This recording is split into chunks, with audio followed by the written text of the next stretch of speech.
Hai, Assalamualaikum warahmatullahi wabarakatuh. Terima kasih karena sudah stay, dukung, klik atau klik video ini. Nggak apa-apa, tak kenal maka tak sayang.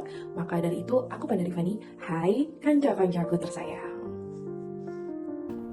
Nggak kerasa waktu itu udah berjalan cepat gitu gak sih? Dan sekarang tahu-tahu udah di tahun 2025 aja. Ditambah bulan depan, kita udah menyambut lagi nih bulan suci Ramadan. Ya kan? Alhamdulillah, semoga umur kita bisa terus menyambut Ramadan ini, Ramadan kedepannya. Amin ya rabbal alamin. Hmm, Kalian selama hidup, selama ada di dunia ini, mau yang sendiri, merantau, sama keluarga, udah berapa kali nih pindah rumah kira-kira? Pindah rumah karena emang mau pindah suasana baru, atau memang tuntutan pekerjaan, atau memang ada urusan lain, atau mungkin mutasi karyawan, lagi rolling karyawan, atau ada musibah jadinya harus pindah nih, itu udah berapa kali? Coba komen di bawah. Itu pindahnya apa dan kenapa? Yalah, kenapa sih Pan nanya-nanya pindah segala gitu kan? Karena gini, cerita kali ini, cerita yang menurut aku epic sampai aku berdiskusi sama temen aku tentang kisah seorang anak yang pindah-pindah harus pindah sebenarnya, harus pindah rumah dikarenakan pekerjaan ayahnya. Nah, di tahun 2011 ini, dia mengalami atau kebetulan tinggal di sebuah rumah yang menurut dia dari bentuk rumahnya, tetangga-tetangganya, atau kisah mistisnya nih yang dialaminya ini tidak terlupakan sampai saat ini. Jadi cerita kali ini kiriman dari seorang yang bernama Hamdan. Dan ini kisah dia di tahun 2011, di mana dari pindah ke rumah satu, ke rumah dua, ke rumah tiga, totalnya itu di pada tahun 2011 itu, 2010-2011 itulah, dia pindah sebanyak 5 kali dan ganti sekolah sebanyak 3 kali. Kebayang nggak Jo? Capeknya kayak apa? Itu semua karena tuntutan pekerjaan orang tuanya. Kayak tadi aku sempat nanya sebelumnya. Tidak seperti rumah biasanya atau sebelumnya. Rumah yang bakalan kita ceritain ini adalah rumah TKP, dan di sebelah TKP kejadian epic yang tadi aku bahas di awal. Penasaran? Penasaran? Penasaran? Harus penasaran. Oke, biar channel ini banyak yang view.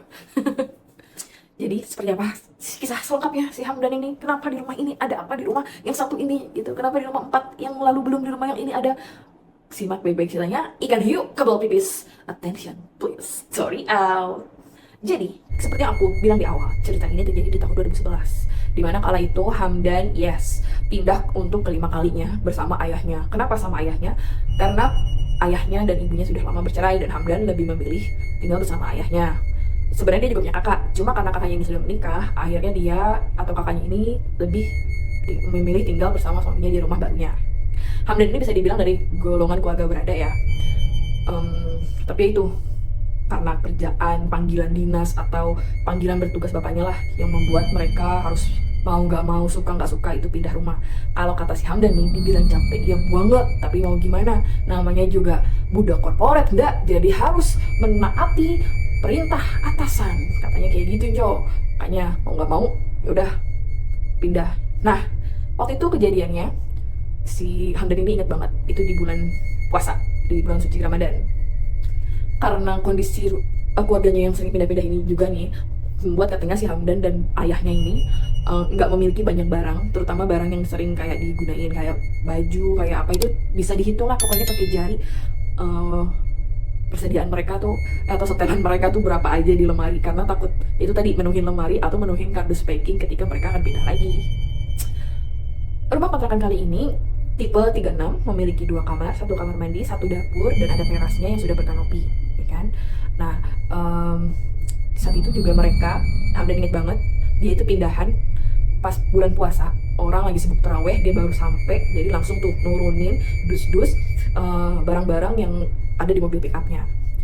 Sesampainya udah di sana kan, udah dibawa masuk semua barang-barang bawaan mereka, barang-barang pindah mereka, Hamdan dan ayah ini fokus ke kamar tidur dulu, toilet pastinya, sama meja makan. Karena kan nanti dia juga bangun jam 3 pagi tuh buat ikutan sahur kayak yang lain. Beberapa hari setelah kepindahan mereka, itu masih aman-aman aja, dan mereka juga sudah berbaur, baik Hamdan ke orang-orang sepantarannya atau tetangga-tetangga ibu bapak di sebelahnya. Begitupun dengan ayahnya Hamdan juga udah mulai ngobrol-ngobrol kecil sama tetangganya. Namun di situ si Hamdan ngeliat dan notice kayak ada satu orang, dibilang misterius sih enggak, dia lansia, dia udah berumur gitu lah pokoknya. Tapi Hamdan perhatiin ini dia kayak agak sedikit creepy gitu. Diem, disenyumin gak senyum, dan apa ya, kelihatan hari-harinya itu flat. Jadi kayak cuma Hamdan ngelihat beliau ini, kita sebut aja namanya kakek Saritin. Kakek Saritin ini cuma keluar rumah, duduk untuk waktu yang terbilang cukup lama ya. Jadi dari abis zuhur sampai mau menjelang buka puasa, dia duduk di depan rumahnya yang di situ tuh di sebelah tempat duduk kayu gitu ada pohon besar, dan melakukan kegiatan itu berulang kali pas Hamdan udah di sana. Ya, namun ya awalnya Hamdan juga nggak mikir apa-apa ya, ngelihat ada tetangga lansia yang hobi banget keluar masuk cuma duduk doang, dan dari waktu yang lama. Banding kalian tuh ya, bentar-bentar rebahan, bentar-bentar selonjoran, bah. Gak apa-apa sih, kebiasaan tuh nggak nutupin ya kejungkilan. Oke, singkat cerita, di suatu malam, ini masih di bulan puasa ya. Jadi ini kejadian yang pertama menurut Hamdan. Jadi si Hamdan ini mau keluar rumah, bukan mau, disuruh keluar rumah untuk warung. Karena pada saat itu ayahnya katanya butuh shampoo. Jadi keluarlah si Hamdan nih untuk menuruti apa yang ayahnya perintahkan. Oke. Begitu dia kembali dengan jenjingan tentengan sampo yang udah dibawanya, dia masuk tuh dan dia udah ngelihat, oh, ada suara keran, pintu toiletnya ditutup, pasti bapaknya udah mandi. Jadi dengan polosnya atau dengan seperti biasa, dia ketok-ketokan, ketok-ketok pintu kamar mandinya. Ya, ayah, ini samponya mau aku letakin di sini atau di meja atau gimana nih? Nah, dari suaranya terdengar dari dalam toilet, taruh aja di situ. Ya udah, jadi Hamdan nurut, ditaruh di bawah di depan pintu toilet tapi di bawah gitu, bukan disangkutin di bawah. Dan dia tuh mau mau ke dapur, mau ngeliat nih masih ada nggak takjil yang tadi dibeli atau makanan atau nasi gitu. Paling nggak kan dia harus masak nasi untuk sahur mereka besok gitu kan. Tapi di situ niatnya buat untuk curi-curi cemilan lagi karena tadi buka puasa, tambah ini tambah itu, dia papar lagi. Dia malah ngeliat ayahnya lagi di dapur lagi nyuci beras. Di situ Hamdan tertegun sebentar, tapi tadi di WC, sekarang di situ. Hamdan langsung balik lagi tuh ke kamar mandi, dan di situ tahu pintu kamar mandinya kebuka sedikit. Suara air keran tadi yang nyala deras itu gak ada. Ya, gak ada siapa-siapa di situ. Kan jalan cuma satu ke dapur. Itu pertama. Jadi siapa yang tadi? Nah, bapaknya mungkin yang kayak heran kan. Bapaknya tuh langsung kayak, mana samponya? Itu. Jadi Hamdan ya udah balik lagi, yang tadi balik lagi tuh langsung ngambil tentengannya. Ini ya. Tapi mukanya datar-datar aja. Kayak udahlah, udah tuh kan. Malam berlalu, kemarin juga efek capek mungkin pas saat kejadian pertama itu. Jadi Hamdan nggak ambil pusing ya, mungkin dia capek karena efek pindahan, beres-beres. Terus yang kedua, dia masih lapar ya kan. Mungkin itu cuma halusinasi atau perasaan dia aja. Jadi dia kejadian yang itu tuh nggak cerita ke bapaknya. Tapi dikira dia tuh kan udah begitu, tapi ternyata enggak. Tidak. Jangan senang dulu kau Hamdan, tidak seperti itu, tidak secepat itu. Kalau cepat ini durasinya pendek, nggak bisa. Aku spesialis durasi panjang soalnya. Jadi di malam selanjutnya, bukan malam besoknya, waktu itu udah malam-malam berlalu gitu ya, si Hamdan ini menerima kisah horor lagi. Menerima kejadian horor lagi gitu. Kalau menerima kisah horor, kita dong ini mendapat kisah horor lagi. Ya bener ya, mendapat kisah horor lagi. Itu posisinya masih di bulan suci Ramadan, tapi di penghujung tuh pokoknya. Hamdan melihat kejadiannya itu terjadi saat sahur. Kan biasa tuh habis sahur apa segala macam, imsak udah tuh pada selesai. Nah, bapaknya ini prepare mau sholat subuh. Nah, karena ini juga udah kebiasaan lama dari kecil, ya bapaknya nungguin tuh, udah siap-siap kan, udah ganti baju, udah mandi pakai baju koko, siap-siap nunggu anaknya, rencananya mau berangkat bareng. Nah, si Hamdan ini yang takut ketiduran lagi habis subuh apa segala macam, habis makan, habis sahur langsung nyuci piring. Nah, biasanya juga sebelum di bulan suci Ramadan juga bukan di bulan puasa juga dia gitu. Setiap malam dia nyuci piring biar besok pagi nggak keteteran gitu kan. Nah, dia lakuin hal sama tuh. Jadi habis sahur, bapaknya masih nunggu, bentar ya, aku cuci piring dulu, udah nih, cuci piring. Jadi pas cuci piring itu lagi nyuci piring, kesenggol. Tempat sendoknya tuh lagi sendok jatuh. Dia kan cuci piring di wastafel ya, jadi jatuh. Akhirnya kayak bunyi tuh, sendok, garpu, centong, semua lah pokoknya jatuh, dan otomatis kan bunyi dong. Dia kayak lagi buru-buru juga, kenapa sih pakai jatuh gitu kan. Akhirnya dia mau nggak mau gak dia beresin tuh, jongkok dia beresin. Emang suka kesel ya, kadang kita kalau buru-buru nih, paling enggak tuh janganlah ada kejadian. Kalian pernah gak sih buru-buru pengen cepet-cepet, ada aja. Gue pribadi nih Jo, sering terjadi sekali saat lagi buru-buru. Gue tuh kan orangnya suka ngerjain 2 hal sekaligus kalau bisa. Jadi pas saat cucian lagi direndam pakai pewangi lah pokoknya. Masak dong kita. Jadi biar masak selesai kita kejemur. Habis dari jemur, ambil nasi, ngambil lauk kan gitu. Nah pas jemurin ini nih, ada aja yang bikin kesel. Kenapa itu? Hangernya tuh pada nyangkut-nyangkut, jadi kesel. Mau makan gak jadi, bete iya, jemurin udah kayak gak ikhlas. Nah jangan ditiru yang cowok kayak gitu. Emang nyebelin tuh si hanger.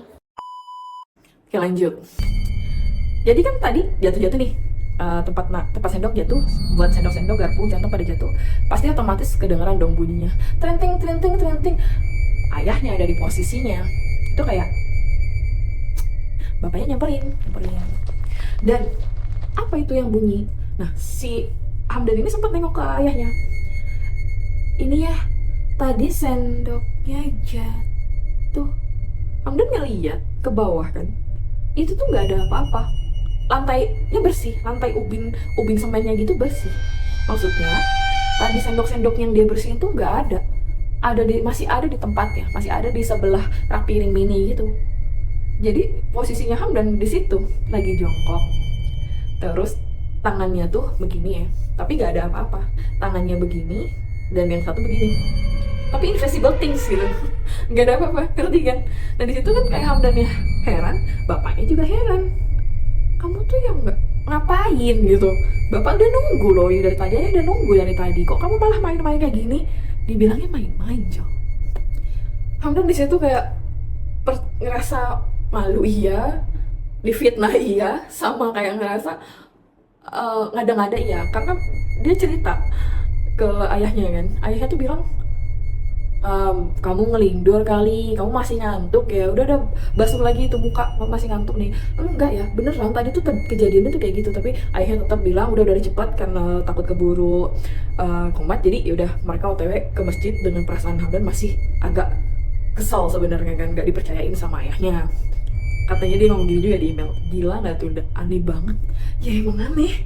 Jadi tahun ini tuh dia ngeklaim, maksudnya tahun 2011 itu dia ngeklaim kalau tahun itu tuh menjadi tahun teraneh yang pernah dia alami, terutama di bulan puasa ya, yang katanya ya gitulah, pada dirantai atau apa ya. Hamdan sih nggak mikir ke arah sana ya. Tadi kan yang pertama dia bilang mungkin dia halu gitu kan, mungkin dia masih capek efek pindahan. Yang kedua ini itu bener-bener actionnya tuh di gap gitu loh sama yang, jadi dia ngerasa kesel. Dan entah kenapa pikirannya tuh malah kayak ke makhluk yang tak kasat mata itu. Sebenarnya Hamdan sendiri ini tipe orang yang percaya dengan makhluk-makhluk itu gitu kan, ada kok. Cuma untuk kayak ngalamin sendiri tuh ini udah termasuk golongan ekstrim gitu, sampai bikin dia tidak berperilaku normal gitu ya. Nah kadang gimana ya, denger cerita temennya aja tuh dia kayak merinding gitu. Nah ini dia sendiri yang ngalamin. Jadi entahlah, setelah kejadian tadi, ini singkat cerita aja ya, udah lebaran tuh kan, udah lebaran, tadi kan di penghujung puasa, sekarang ini udah lebaran, liburan juga udah selesai, Hamdan pun masuk lagi ke sekolahnya tentu sekolah baru, dimana dia mulai mengenal orang-orang baru lagi, lingkungan baru lagi, yang sebenarnya ini adalah situasi yang sudah dibiasakan sama si Hamdan. Jadi Hamdan tuh nggak pernah tuh kayak mikir pengen punya temen, sahabat, atau apa yang bisa curhat-curhatin gitu, makanya mungkin dia cerita ke kita. Nah itu kali ya, makasih ya Om Dan. Tapi cari teman, bukan nyuruh nggak punya teman ya, cari teman. Nggak usah banyak, yang penting kita percaya, dan jangan suka yang datang kalau ada maunya aja. No. Pun pernah juga tuh dia pindah saat mau kenaikan kelas, tapi ya udahlah, mau gimana kan, seperti yang tadi aku bilang, mau gimana lagi. Tunggu Jo. Dan bapaknya Sendiri juga tipikalnya mungkin kasihan ya, mau nggak mau kan, tapi yang nggak mungkin juga. Hamdan yang masih SMA udah ditinggalin atau disuruh ngekos sendiri, dan mungkin akan lebih beresiko juga, ditambahkan keluarga mereka, maksudnya ayah dan ibunya kan udah bercerai, takutnya nggak dapat peran ibu, nggak dapat peran ayah juga. Jadi ayahnya ya udah lebih memilih untuk ikut. Cuma di sini ayah juga tetap memperhatikan kondisinya si Hamdan. Maksudnya gimana? Jadi ayahnya ini tetap nyari, gak apa-apa deh kita pindah ke kota yang ayah tinggalin, yang ayah kerja, dipanggil kerja ke sana. Tapi ini lebih apa ya, lebih cenderung ke dekat sama sekolahan kamu. Jadi kayak gitu, saking ayahnya tuh pengen tetap lah, walaupun sesibuk apapun, ayahnya tuh pengen dia, Hamdan tahu ayahnya akan lakuin apa aja lah kayak gitu untuk anaknya. Jadi karena jarak yang bisa dibilang cukup ya, maksudnya bisa lah Hamdan ini yang waktu saat itu juga emang gak punya motor dan memilih untuk tidak mempunyai motor karena kondisi tadi pindah-pindah gitu ke sekolah, jadinya naik sepeda. Nah, ketika pulang sekolah, itu tuh dia biasa setelah melewati jalan besar, itu ada jalan pintas atau jalan tikus. Yang dimana itu bisa dikatakan lebih cepat lewat situ sampai rumahnya dibanding lewat jalan yang lain. Nah, tapi memang untuk mengarah ke rumahnya langsung itu ya mau nggak mau lewat rumahnya si kakek Saritin, ya kan?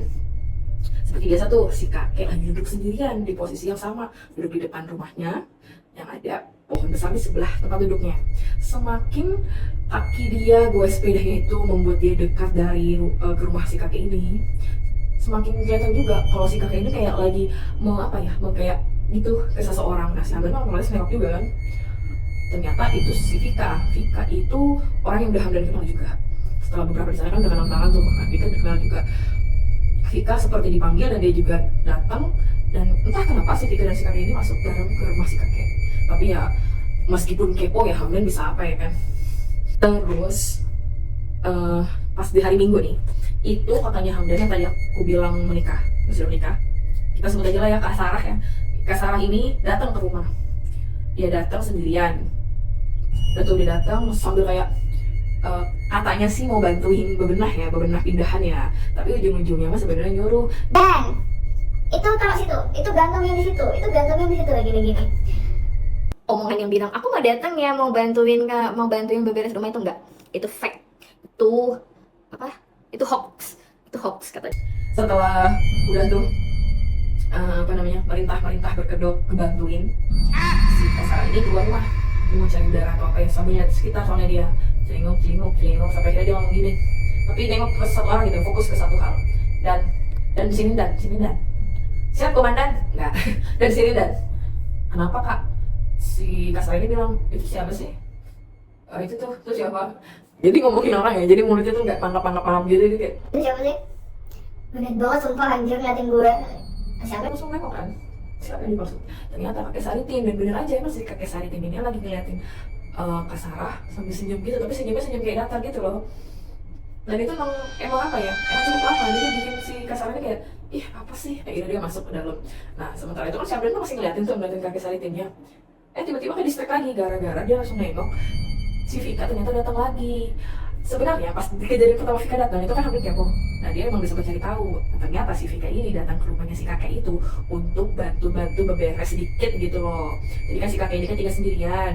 Anak dan cucunya tuh kayak nggak tahu lah, Hamdan selama di situ juga emang nggak pernah nampak gitu kan. Bahkan pas hari Lebaran pun nggak datang tuh, katanya kakek saya itu sendirian aja di rumah itu. Nah si Vika ini tetangga yang dimintain tolong lah buat bantu nyiapin makan si kakek. Cuma untuk lauknya tuh udah disiapin, udah pesan dari tetangga yang lain, cuma masih daerah sini juga. Jadi si Vika ini cuma kayak beberes sedikit dan masak nasi, karena di sini si kakek mungkin karena faktor U juga, dia lebih suka nasi lembek, jadi nggak bisa nasi pesan dari sembarang gitu. Makanya si Vika sering datang ke situ.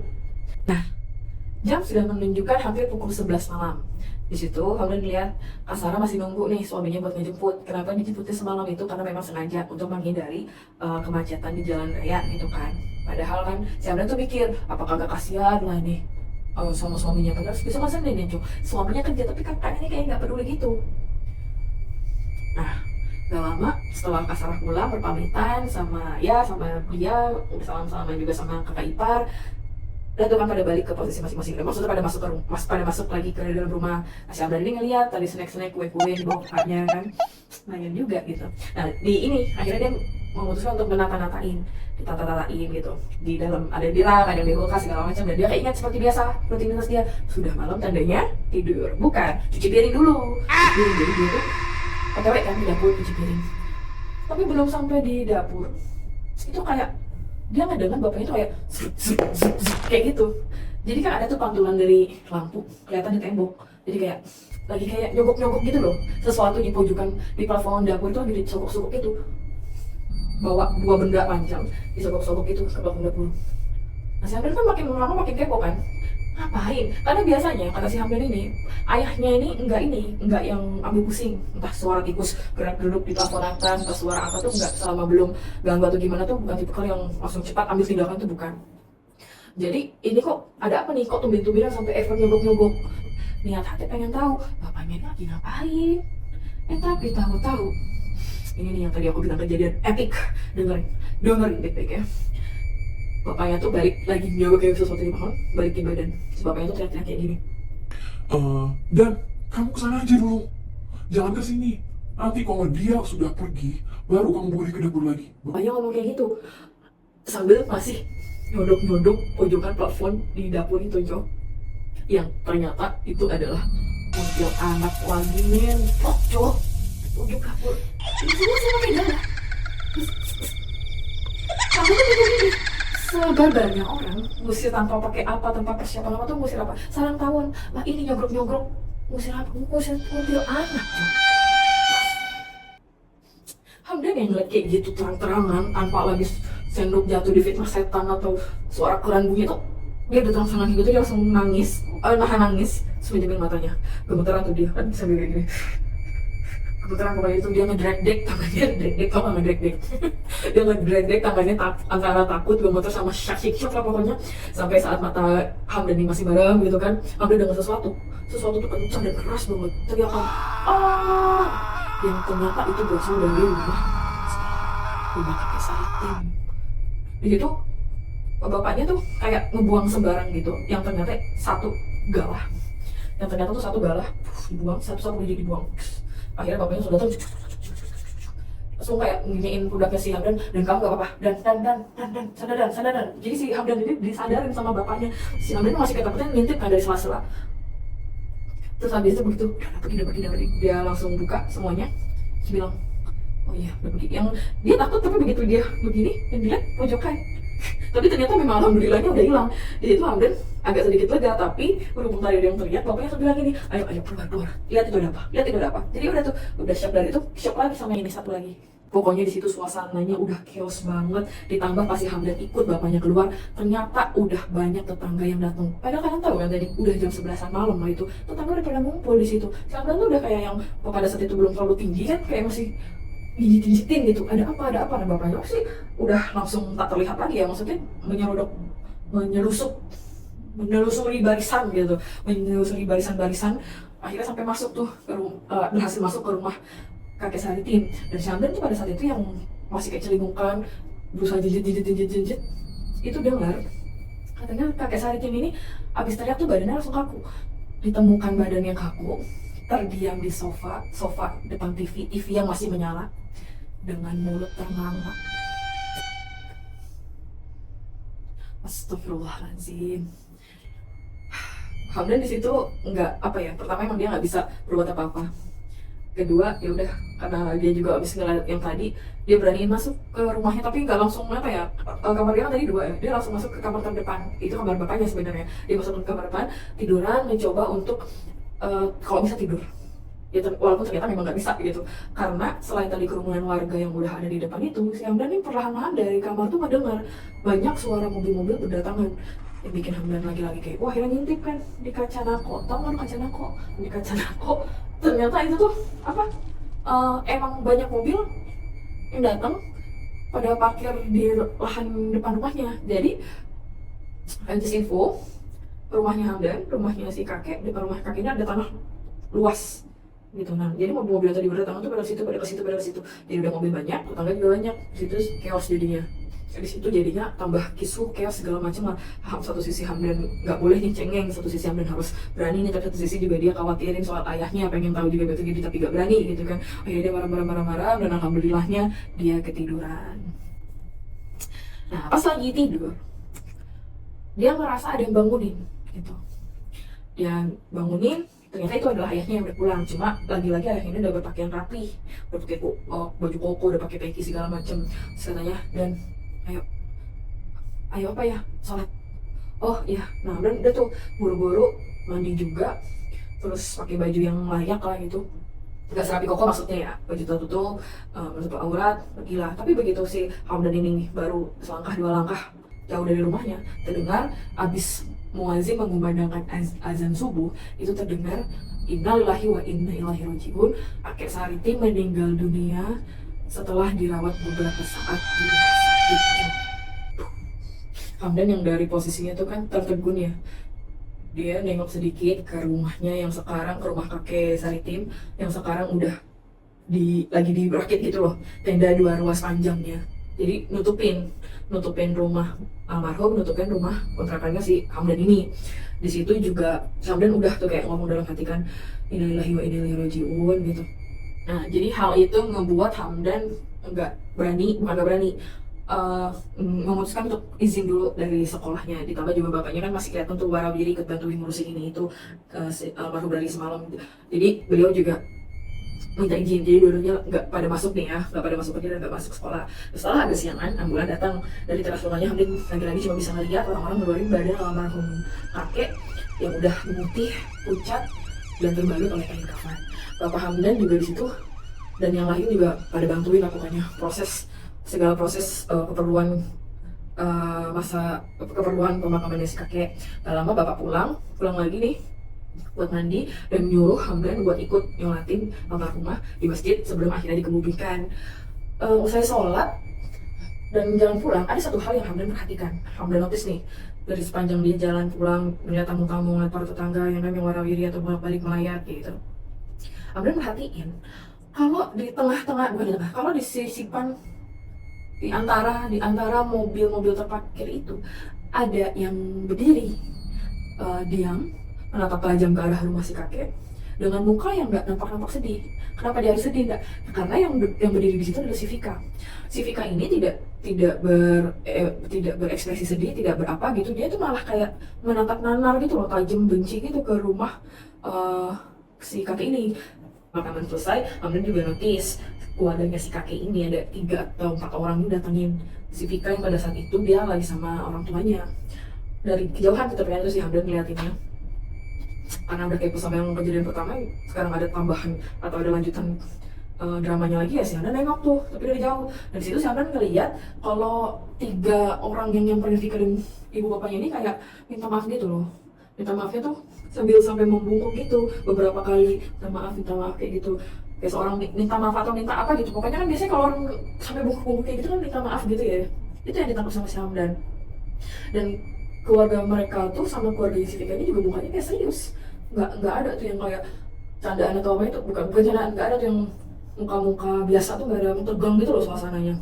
Setelah 7 hariannya si kakek udah berlangsung gitu kan, Hamdan dapat info juga dari bapaknya yang pada saat itu nggak pernah absen ya, beliau ikut tahlilan. Bapaknya itu cerita ke Hamdan, dan ini disclaimer aja, kata Hamdan di email, bapaknya itu sharing buat agar bisa dipetik pembelajarannya untuk diri Hamdan sendiri, untuk diri bapaknya, untuk aku, untuk kita semua yang ngikutin atau yang dengar cerita ini ya cowok.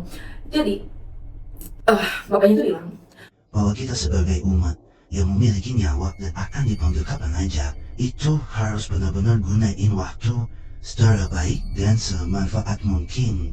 Jangan pernah nyerah, capek boleh, dan jangan pernah kayak nyesel atau berputus asa menjadi orang baik, dan jaga nilai asusila dimanapun. Jadi di balik kata-kata word magicnya ayahnya ini, bapaknya itu cerita kalau si kakek ini, maksudnya si almarhum kakek ini, ditinggal istrinya udah lama. Istrinya gitu udah lama, sekitar 10 tahun yang lalu. Sejak saat itu almarhum kakek Saridin jadi sosok yang pemurung. Tapi lama-lamaan dari pemurung itu beliau menjadi sosok yang keras kepala, sehingga membuat ketiga anaknya, yang mana itu adalah cowok semua, sering berdebat. Sampai tetangga tuh dengar cowok kalau mereka tuh sering berdebat gitu. Nah, profil dari almarhum kakek Saridin ini sendiri juga dulunya pengusaha yang terbilang sukses. Karena rumah yang ditempatin ini, yang sekarang, sama lahan luas di depan rumah itu salah satu bukti nyata lah hasil dari kerja kerasnya selama almarhum hidup. Entah apa yang terjadi, makin kesini si kakek ini sempat kegap beberapa kali tuh ngomong sendiri, sampai dikira mungkin mulai stres, udah istrinya meninggal, anaknya juga pada pergi gitu kan, karena debatan tadi kan anaknya pada pergi gitu, pada nggak betah kayak gitu. Ditambah untuk menghindari pertikaian gitu kan, lalu juga mungkin sama tetangga-tetangga. Sampai orang tuh pada kasihan ya, dan karena ngeliat si kakek ini sendirian melulu gitu, sempat kepikiran sama keluarganya Vika tentang makan, tentang apa segala macam, siapa yang beberes di rumah segala macam di rumah kakek ini. Dan tercetuslah ide kalau si Vika aja nih yang bakalan bantu-bantu sekadarnya lah, dimintain tolong terutama untuk makannya si kakek gitu kan. Nah, si Vika ini juga menurut cerita dari bapaknya, Vika ini anak yang baik, sopan gitu. Vika malah udah kayak nganggep almarhum kakek Saritim ini kayak kakeknya sendiri. Si kakek udah yang kayak gimana ya? Ya nggak ada lah naruh-naruh curiga atau takut diapain gitu kan, karena udah terbiasa gitu juga gitu. Maksudnya di dulu sebelum kakek neneknya meninggal, kakek nenek kandungnya meninggal tuh Vika emang sering ngurusin. Sekarang kebetulan dimintain tolong dan Vika juga bisa-bisa aja bisa pulang sekolah, ya udah makin dekat juga kan mereka dari situ. Tapi ternyata pas di malam si Hamdan, ingat gak pas tadi aku bilang yang Kak Sarah bilang tuh siapa sih genit banget gitu, itu kan si Vika, Hamdan kan selalu bilang si Vika datang kan. Nah di malam itu insya Allah ternyata si Vika dilecehin. Gila gak tuh? Gila sih. Di awal katanya cuma kayak usap-usap kepala, terus dimana itu adalah hal biasa ya. Vika juga sering kayak gitu lah sama kakek neneknya gitu. Dia nggak mikir apa-apa. Sampai akhirnya dimana Hamdan ngelihat Vika masuk ke dalamnya itu yang dia mengklaim dia dilecehin itu katanya si kakek sempat mau megang-megang dan sempat mau ngebekap mulutnya si Vika juga cowok kan. Untungnya masih bisa lepas. Nah si kakek sendiri juga meninggalnya tuh katanya diteriak-teriak di atas. Dia tuh kayak teriak panas, panas, panas gitu, menuju ke arah mohon maaf ya Jo, ke arah itunya gitu, ke arah bagian sensitifnya yang katanya udah membengkak karena tumor ganas. Aduh, nasibullah min zalik ya Allah. Nah kalau untuk itu ada kaitannya atau enggak ya wallahu alam ya apa yang terjadi. Dan salah satu adiknya si kakek juga yang udah sama-sama tua itu kita sebut aja namanya kayak Supri, dan Supri juga dulu bilang ngeklaim menjelaskan, menuturkan kalau beliau pernah minta sama si almarhum ini, dimintain tolong buat nemenin si almarhum ini ke seorang dukun Jo. Padahal udah diperingatin kan sama si kayak Supri ini buat jangan kayak gitu lah, tapi malah berujung ya lagi-lagi perdebatan gitu. Sampai si kayak Supri ini bilang, ya kalau nggak mau nganterin udah lo pulang aja gitu. Alhasil si kakek pergi ke dukun, tetap pergi ke dukun itu, dan setelah kayak Supri ini nyimak, si almarhum kakek Saritim ini meminta kepada si dukunnya supaya menghidupkan lagi sosok istrinya, which is padahal sudah diperingatin, benar-benar diperingatin terus gak henti-hentinya kayak Supri ini bilang, entah gak henti-hentinya kayak Supri ini coba ngingetin jangan kayak gitu, jangan kayak gitu, tapi si kakek yang keras kepala ya udah. Nah si dukun ini mungkin kayak merapalkan mantra, melihat dari melihat dari tubuhnya, dari penglihatannya lah si kakek ini, sampai si dukun ini minta untuk bukan minta ya, untuk kayak bilang menawarkan bagaimana dengan si penunggu pohon besar yang ada depan rumahmu aja, katanya gitu Jo, which is pohon yang penunggu pohon di depan rumahnya itu katanya gimana kalau penunggu situ aja yang jadi wadah istri kamu balik, katanya kayak gitu Jo kan, gila-gila aja ya, semacam kayak dipaku gitu loh ya. Kakek Sari itu memang merindukan istrinya ya gelap mata, ya udah nggak apa-apa, penunggu ini kayak itu kayak gak apa-apa, jadiin aja dia ini istrinya. Nah si Hamdan sendiri nggak ngerti ya, entah dirantai entah dipaku, maksudnya ditandai gitulah, tapi bener. Nah makanya si kakek beberapa kali juga kelihatan kayak orang ngomong sendiri, padahal kemungkinan ya itu tuh sebenarnya nggak ngomong sendiri, mungkin ngomong sama si Kunti itu, yang mana kuntilanak itu ya udah menyerupai istrinya mungkin di mata si kakek Saritim, dan Kunti itu juga yang diduga menjadi atau Kunti yang sama yang disodok-sodok tadi sama bapaknya si Hamdan. Dan itu juga alasan Hamdan lihat keluarganya si kakek minta maaf. Jadi udahlah, adalah beberapa pertanyaan Hamdan yang akhirnya terjawab gitu dalam pikiran Hamdan aja gitu. Ada juga mbak-mbak yang namanya Ita ini juga salah satu pelayat ya di sana. Dan kebetulan Mbak Ita ini juga dulu pernah kontrak di rumah yang sekarang Hamdan ini dikontrakin. Dan di situ sempat ngobrol juga sama ayahnya Hamdan kalau dia itu pindah karena nggak betah pada saat itu anaknya juga masih bayi, jadi sering nangis mulu. Dan sampai akhirnya si Mbak Ita ini sendiri mengetahui penyebab kenapa nangis mulu ya, karena Mbak Ita sendiri ini juga melihat ada kuntilanak yang memang nembok di pojokan rumah itu. Aduh, kita nggak bayangin ini ceritanya, jadi agak merinding juga ini guys. Nah, sejak saat kematiannya si kakek kan, rumahnya kosong tuh, nggak ada yang nempati, nggak dijual juga, kelihatan juga habis selesai acara-acara tahlilan atau segala macam, 40 hari segala macam itu udah jarang lah, pokoknya jadi rumah kosong aja. Cuma di sini yang terepiknya itu adalah si Hamdan masih sering mendengar suara-suara nggak jelas itu, suara-suara orang ngomong tapi nggak jelas, pria dari rumahnya kakek Hamdan. Kaki Hamdan dari rumahnya Kaki Sari Tim. Terus terepiknya lagi sejak saat itu adalah ketika Hamdan